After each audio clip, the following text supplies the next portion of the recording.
5 minutos de la mañana, estamos ya en ampliación de noticias, 6 de abril, ha culminado la Semana Santa y entramos nuevamente pues a un terreno bastante rico e importante, especialmente en el acontecer político. Muy buenos días, Patricia, muy buenos días, Ricardo. Buenos días, Raúl. Buenos días, Raúl, amigos, bienvenidos. Ya se termina también el bacalao, pero ahora entramos a otros terrenos. Y la verdad que es muy bueno iniciar la mañana pues conversando precisamente con el expresidente de la República, el doctor Alan García Pérez, que está aquí con nosotros amablemente. Bienvenido, presidente, un gusto tenerlo con nosotros. Muchas gracias por esta invitación, mi querido Raúl. Y como puede estar viendo un poco la audiencia, muy buenos días, estamos pues para tratar de conversar sobre 9 tomos de las obras completas, por así decirlo, del doctor García. Y naturalmente aquí las vinculaciones inevitables son pues efectivamente cuánto escribió Aya La Torre, y esta diferencia curiosa en realidad entre el APRA, que ha tenido muy buenos pensadores, pero muchos de ellos teóricos, el caso por ejemplo de Antenor Orrego. El propio Aya en realidad nunca tuvo el mando, no obstante tener el poder que tuvo, ¿verdad? Lo mismo pasa con Manuel Sebane, pero hay también estos escritores que están pues a medio camino entre el ensayo y el pensamiento y la acción política, ¿no es cierto? En su caso eso es lo que es notable, es decir, que realmente ninguno de estos libros escapa de la coyuntura, de quehaceres, de momentos estelares, en fin, en su actuación, en su vida. Son 36 años que están reunidos aquí. En efecto, y por eso agradecí la invitación de Radioprogramas, porque más o menos coincide con el tiempo en el cual llegué a Panamericana Radio y luego a Radioprogramas a hacer entrevistas, alguna de las cuales está consignada por escrito en esas obras que no son completas. Son simplemente algunos de los textos y algunos de los discursos, artículos, entrevistas, que tienen por propósito mostrar que en dos mundos distintos, el de la bipolaridad y de la economía de las cosas materiales y el de la globalización y la economía de las ideas, de los servicios, he intentado mantener los principios del APRA, las lealtades al pueblo, a la democracia entendida como libertad completa y permanente y al mismo tiempo como justicia social. ¿Hay varias APRAs? ¿Se refleja en sus obras esas varias APRAs? Diría que hay varios mundos a los que tiene que adaptarse una lealtad. Usted dice, voy a trabajar en favor de los más humildes, voy a trabajar en favor de los más pobres y del pueblo para que haya más justicia social, pero como el mundo, la economía y las tecnologías cambian, en un momento usted debe decir, el problema es de reparto, de distribución, o el problema es de aumento de la producción para poder tener recursos que distribuir y obras que hacer. Entonces, en este mundo de ahora, el pensamiento de Aya, que fue siempre muy pragmático, por eso no fue comunista, se aplica mejor que lo que hubiéramos pensado en los años 60, 80. Creo que es un mundo donde el socialismo democrático puede mostrarse más cabalmente. No hay varias APRAs. El APRA ha sido fundamentalmente una teoría para el pan con libertad, según Aya de la Torre lo señalaba. Queremos más justicia social sin renunciar a la libertad como se planteó en la Rusia soviética, porque una sociedad de bienestar sin libertad no corresponde a nuestro mundo. ¿Hay varios Alan García?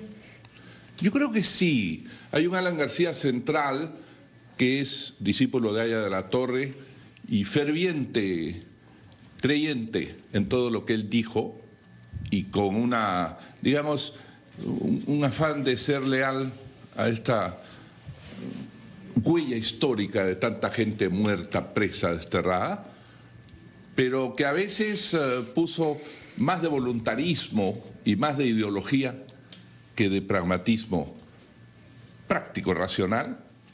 Y un segundo Alan García, como el país lo sabe, más adecuado a las enseñanzas de Aya de la Torre y a las enseñanzas del mundo y su globalización. Sí, nosotros cambiamos. Justamente en el prólogo menciono a Nelson Mandela, por ejemplo, a François Mitterrand, a los que he tenido la oportunidad de conocer. En su mocedad, en sus primeros años, eran teóricos, eran hasta violentos, en búsqueda de ciertos paraísos ideológicos, pero la vida y la práctica les fue enseñando que administrar duraderamente es diferente a soñar y a discursear. Entonces, sí, la vida a todos, sin excepción, nos enseña y nos va haciendo diferentes. El problema es mantener las lealtades al pueblo, a la justicia social y a la democracia. Supongo que cuando uno realiza una recopilación de todo lo dicho y lo escrito en tanto tiempo, se encuentra con cosas que dijo que de pronto le resultan irreconocibles. Pregunto, porque al saltar del 1979 hasta hoy, en una recopilación de esa naturaleza, ¿es verdad que sin crecimiento económico no hay distribución de riqueza porque no hay nada que distribuir? Pero es cierto también que se requieren de políticas de Estado para poder redistribuir esa riqueza que se genera por el esfuerzo de todos. El primer García de los 80 se le pasó la mano con los afanes de redistribuir y se metió con cosas que no debía. El Estado se metió en ambientes donde no debía. Y el segundo García se le reclama no haber hecho, más bien haber sido al otro extremo. ¿Tiene esa lectura cuando recopila esos? Sí, pero sin esa exageración. A ver, digamos, sin esa caricatura. No se olvide que aquí hubo un gobierno militar, que fue el gobierno velasquista, que metió el Estado en todo, hasta en el tabaco y la sal, y los cines. Y el primer gobierno, o el segundo, de Fernando Belaúnde, no transformó eso. Nosotros recibimos esa realidad. Si usted me pregunta, ¿qué le faltó al gobierno aprista en su primera etapa? Es haber desestatizado un poco la economía. Pero pregúntese si el Perú lo iba a soportar con una Izquierda Unida de 31% y un APRA de 53% izquierdizado. ¿Quién pensaba en soltar empresas públicas y en traer inversión extranjera favoreciendo mejores condiciones? De manera que sí y no. Creo que hubo mucho de voluntarismo, 50 años sin haber llegado al poder, hay que cumplir con los sueños de todos nuestros muertos. Hubo mucho voluntarismo y mucho ideologismo. Lo que está en los libros hay que aplicarlo total e inmediatamente. Pero en el segundo gobierno, si usted me perdona, creo, ahí hay una lista, simplemente lista, de algunas de las 152.000 obras que se hicieron. 15.000 pueblos electrificados, eso es trabajar en favor de los más humildes, no de los que ya tienen un sueldo del Estado o de los que ya tienen una posición en Lima, sino de los que no tienen luz, agua potable para 3.800.000 personas exactamente. Para mí, darle a la gente condiciones de infraestructura, de mejor vida y bienestar, eso es justicia social. Pero repartir billetes en las calles, eso lo hace cualquiera, lo hace Chávez y algunos más cercanos. Pero sus opositores, reconociendo la inteligencia que todos le reconocen, doctor García, señalan pues cómo es que precisamente con esa visión que luego ha en sus propias palabras desarrollado mejor, ¿cómo pudo cometer los errores que cometió en su primer gobierno? Y hay otra lectura de otros hechos de su mandato que no se revisan continuamente, o si lo hacen ha quedado en segundo plano por lo económico, sino a propósito de la dura lucha contra el terrorismo que aún hoy seguimos revisando. Se cometieron muy graves errores durante el segundo gobierno del señor Belaúnde, pero también durante el mandato de Alan García Pérez. ¿Qué visión tiene ahora usted cuando los años han pasado de lo que ocurrió, cuando también se procura revisar esos mismos hechos drásticamente? Es verdad, sin decir que siempre se tuvo la razón, pero yo sí puedo decir que es fácil hablar desde un escritorio.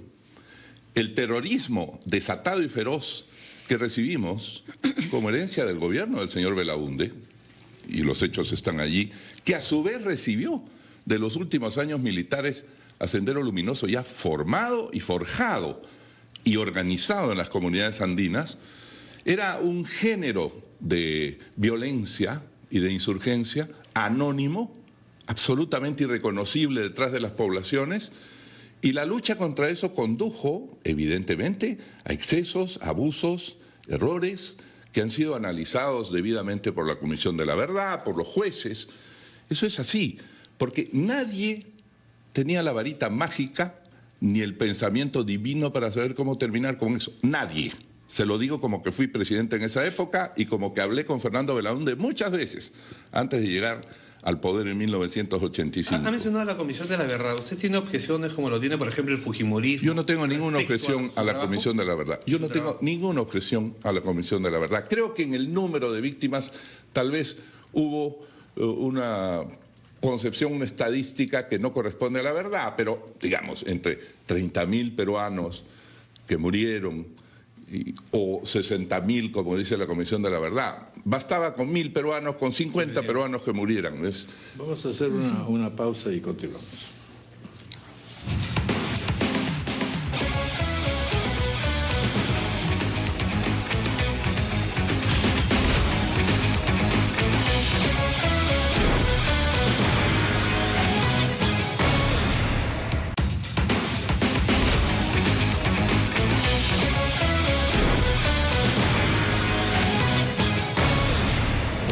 Por las preguntas que se le han hecho, presidente, es evidente que siempre que se hable de política y una reflexión sobre los acontecimientos históricos que uno ha vivido tan directamente, es inevitable siempre la confrontación y los contrastes. ¿Cuánto ha cambiado el Perú de este continuo de quejas sobre los gobiernos? ¿Cuánto debiéramos reflexionar sobre cuántas cosas se han construido, no obstante los problemas, las dificultades y los errores humanos que sin duda se han cometido?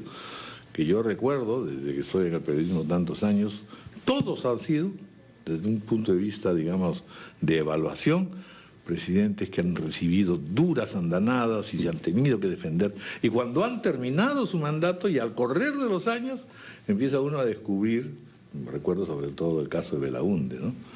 Empiezan uno a descubrir pues que no era un hombre que estaba en las nubes y que tenía dignidades y calidades, pero sin embargo, desgraciadamente, este es un país muy difícil de gobernar, hay mareas muy en contra y la pregunta es si en efecto hemos cambiado o estamos en la oportunidad de tener un país mejor, concordante consigo mismo. Mire usted, la vida es un conjunto de dificultades y luchas permanentes. Nadie alcanzó el paraíso en la tierra, nadie alcanzó una situación de estabilidad maravillosa. Se presentan nuevos problemas, nuevos conflictos en la vida de cada uno. En la vida de un país, con mucha más razón. Nunca se alcanza, ni se alcanzará, porque somos seres humanos conflictuales, contradictorios, antagónicos. Pero mi conclusión, después de revisar para la edición de estos 9 tomos, son 5.000 páginas, que desde 1979, mi primer discurso en la Asamblea Constituyente, son simplemente mi voluntad de pensar al Perú y de trabajar por él. Pero mi conclusión, analizando eso y la historia anterior de los siglos peruanos, es que el Perú está llamado siempre a salir adelante. Hemos tenido situaciones de tal dramatismo como la ocupación de Lima por los chilenos y esta cosa de mantenernos 3 años como país ocupado, la destrucción total de sus industrias y agricultura, etcétera, etcétera. La crisis del año... Las batallas políticas, la crisis misma, todo lo que constituyó... La crisis del año 30, detrás del APRA. La crisis mundial que destruyó la economía nacional y le permitió al APRA levantar su bandera antiimperialista de justicia social, pero esa crisis llevó al país a una situación catastrófica y la insurgencia de esta cosa horrorosa de dentro de nuestra sangre, de Sendero Luminoso. Fue una cosa atroz, pero el Perú está llamado a salir adelante, es decir, la promesa de la vida peruana como... Que decía Basadre.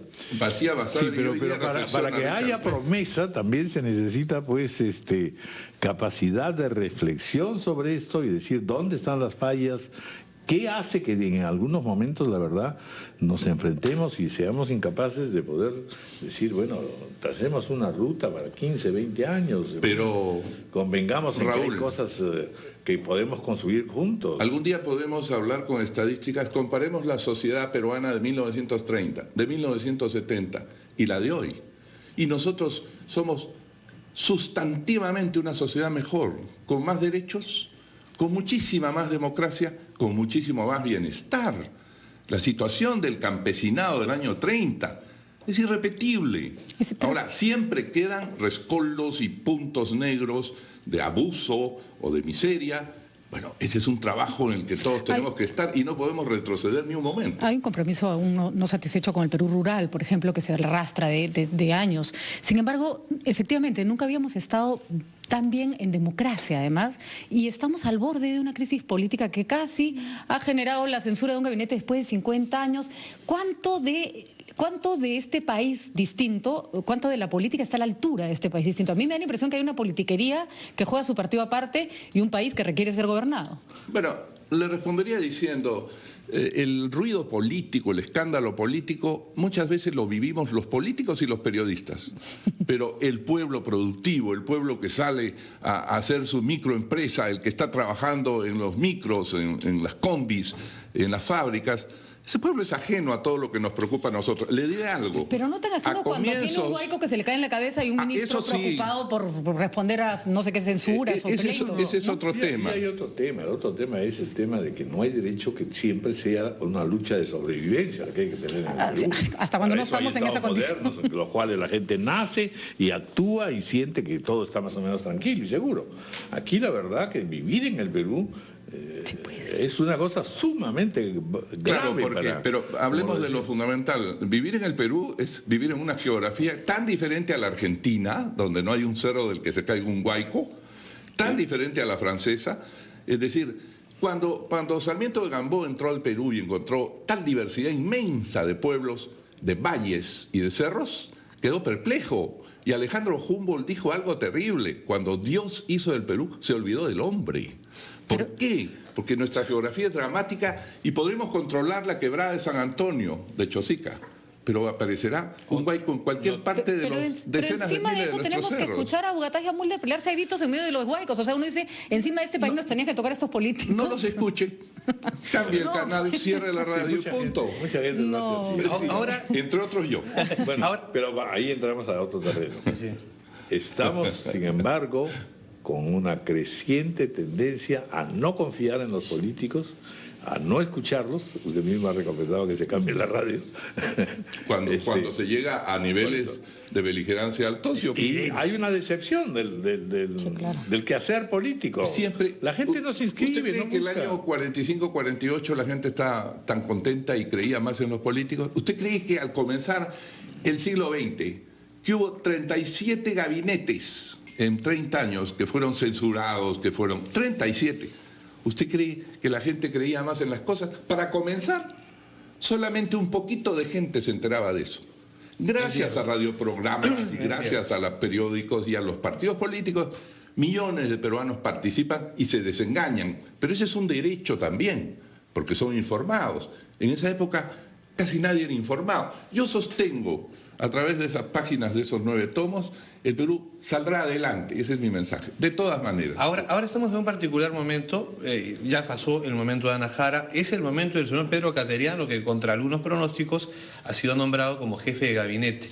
Y también contra algunos pronósticos, a unas primeras declaraciones moderadas y de entendimiento. Hoy se reúne con Luis Bedoya Reyes, el miércoles con Alejandro Toledo. No, ha dicho además, quizás sea la primera vez que coincido con Alan García en el tema de la serenidad, o sea.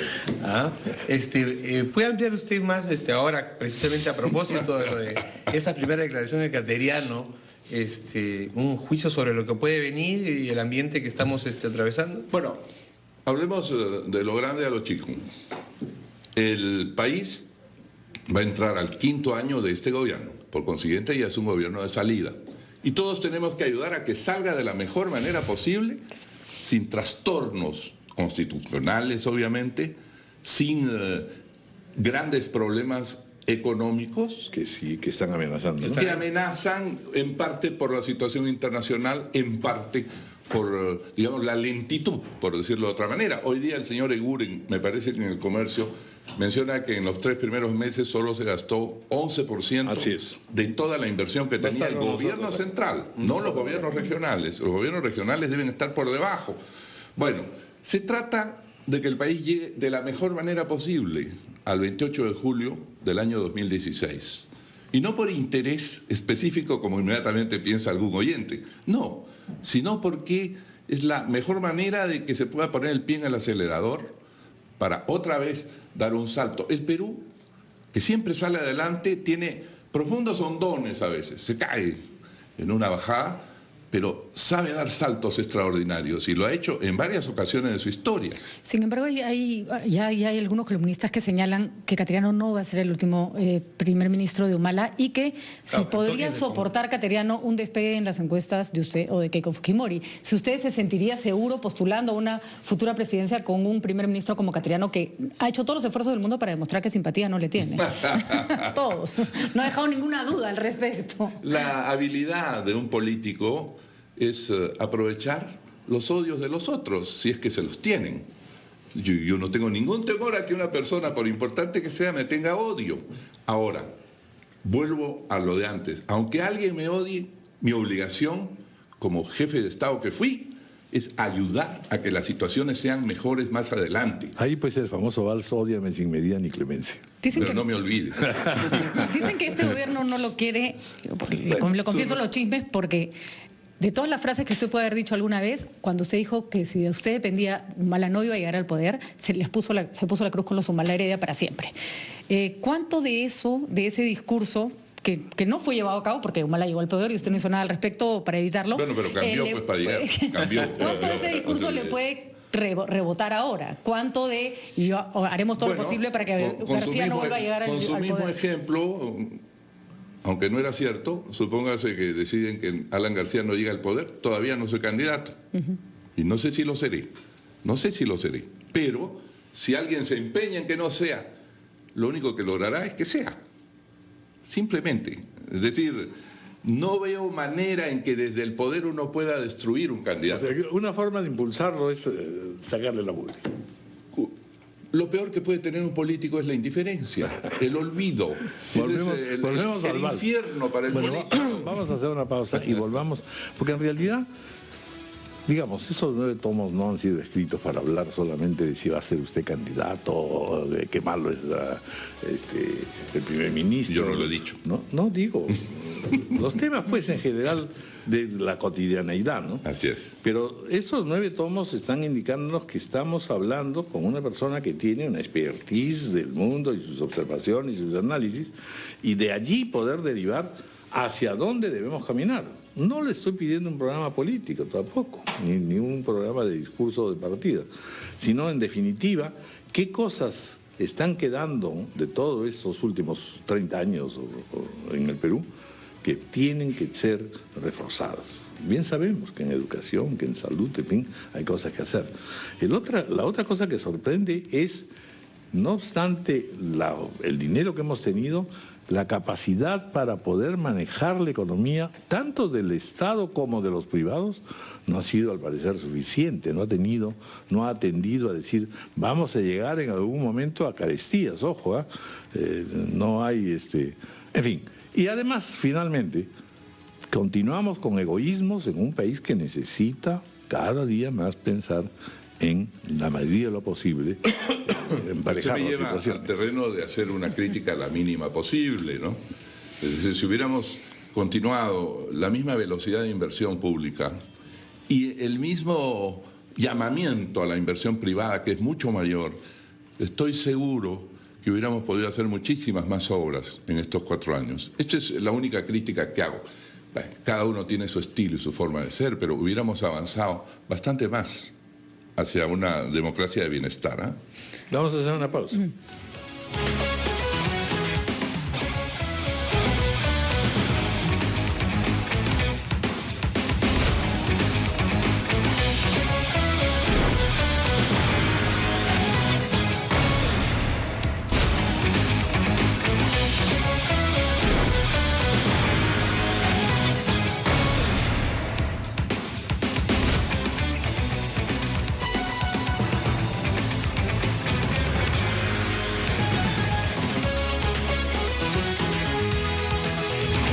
8:35.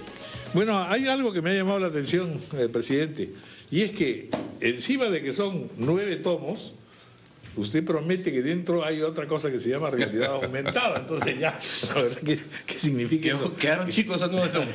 Necesitamos el doble. ¿Qué cosa es esto? Porque además es una uso de la tecnología sumamente refinado. Bueno, es utilizar exactamente la modernidad tecnológica. Hay una aplicación, realidad aumentada, que permite que usted ponga un signo en algunas páginas del libro o en la portada, y usted aplica su smartphone encima y automáticamente en el smartphone saldrá, por ejemplo, Alan García haciendo una introducción a los 9 tomos o la inauguración de una obra. Ahí están los discursos, básicamente. No, solo son 3 minutos por signo, pero puede salir allá de la torre y se escucha allá de la torre. Es decir, la lectura se complementa visualmente con la tecnología de realidad aumentada. Es más que realidad compartida, de alguna manera. Yo creo que sí. Hay 80 o 100 de esos signos que le permiten ver cosas. ¿Y qué encuentra uno en los 9 tomos, además de todas estas innovaciones? Por ejemplo, me preguntan si hay alguna referencia, me preguntan a través de las redes sociales, claro, alguna referencia o reflexión sobre los temas de corrupción en el Perú. A usted lo golpearon duro su primer gobierno y los trató de superar en el segundo. En política siempre es difícil. Sí, naturalmente. Si usted lee la introducción, que son apenas 35 páginas, verá como las personas que han tenido ocasión de leerlo para corregir con sus ideas, que hay lo que en el Perú llamamos autocrítica. Es decir, yo soy una persona que ya pasó la vida y cumplió un cometido y estoy satisfecho de haberlo hecho, pero no tengo problema en decir esto fue malo, en esto me equivoqué, esto no fue suficiente para corregir el mal endémico de la corrupción en el Perú. Esto es cierto, esto no es cierto. Yo le invito a que lea el prólogo y verá usted que desde el prólogo yo digo cuáles son los graves errores que se han cometido y entre ellos cómo no se ha podido aplacar o disminuir radicalmente temas como el de la corrupción. Hay mucha gente que llega al gobierno a enriquecerse. Eso es una cosa que a mí me da realmente asco, me da cólera eso, ¿no? Y entonces ando viendo quién es y al final termino también por exceso desconfiando de mucha gente, pero sí, está casi todo está dicho ahí en esa. Yo creo que es un testimonio de mi vida. Ahora estamos en el Congreso de la República y a propósito del proceso electoral que se viene, en un proceso de reforma constitucional, reforma electoral. Se está hablando de la renovación de los partidos, de democracia interna de los partidos. En el Partido Aprista se planteó hace algún tiempo, un recambio generacional, que no llegó a concretarse. Y más bien los críticos de Alan García y del Partido Aprista dicen, bueno, es fruto esto del ego colosal, los 9 tomos, por ejemplo, y la posibilidad de que solo sea él el candidato del Partido Aprista y no hayan surgido otras generaciones o no hayan tenido el espacio que necesitaban. Le agradezco la pregunta porque me da la ocasión de hacer un poco de propaganda. El 3 de mayo concurrirán cientos de miles de apristas en todo el país y además de cualquier ciudadano que quiera apoyar a un dirigente aprista joven nuevo y va con su DNI y tiene derecho a votar y no hay padrones del partido. Las personas que van libremente es como refundar el partido, se entrega de nuevo al pueblo, venga los ciudadanos y voten con su DNI. Nadie puede impedírselo apoyando a una u otra opción. En segundo lugar, el 60% de todos los candidatos que participen allí tienen que ser menores de 30 años. Porque el propósito es lanzar una nueva generación dentro del partido, ¿no? Sí. Para que pueda ver el mundo con ojos tecnológicos, con ojos modernos, sin ningún rencor que seguramente los viejos tenemos. ¿Qué papel van a tener ellos, los electos? Bueno, ellos van a dirigir todos los comités provinciales, departamentales, distritales, y luego habrá un Congreso Nacional para que se renueve la dirección nacional, caras nuevas, gente nueva, hay gente de mucha capacidad. Chicas, Vanessa Veró, por ejemplo, que es una experta en medio ambiente, Úrsula Silva, que es una mujer joven que tiene doctorados, que tiene maestrías en diferentes temas. Todas estas personas hay que presentarlas. Señor, en 1970 tuve el privilegio de estar al lado de Haya de la Torre, como lo recuerdo, y él nos impulsaba cuando teníamos 20 años, 25 años, nos impulsaba. Ya creo que cumplimos nuestro rol. Yo no soy un permanente. Muy pronto ya, cuando usted era bastante joven, se perfilaba como seguidor, como el que iba a continuar la política del APRA. Es verdad que usted hizo su trabajo, se movió bien dentro de su partido, pero es verdad que a ella le dio ese espacio también, lo formó como su seguidor. Y sin embargo, usted ya tiene muchos años en el Partido Aprista, tiene 2 gobiernos, y no se ve quién puede ser la persona que tomaría la posta. ¿Por qué usted no se ha encargado de formar a su sucesor? Bueno, no se quiere ver también, porque, oiga usted, yo por ejemplo siempre pensé al comenzar el gobierno, si hay un aprista que podría ser candidato, Jorge del Castillo. Hubo un tropiezo en el gobierno. Entonces dije, Javier Velázquez, que a mí me llega al corazón porque lo he conocido de niño allá. Él es casi un autodidacta que tiene doctorados académicos, ¿ah? Pero yo dije, él tiene que ser candidato. Me pareció un error que el Partido Aprista no lo llevara como candidato. El pobre lanzó su candidatura en las tumbas de Zipaño. Siempre le dije que era un mal augurio, porque estaba enterrado, pero en fin.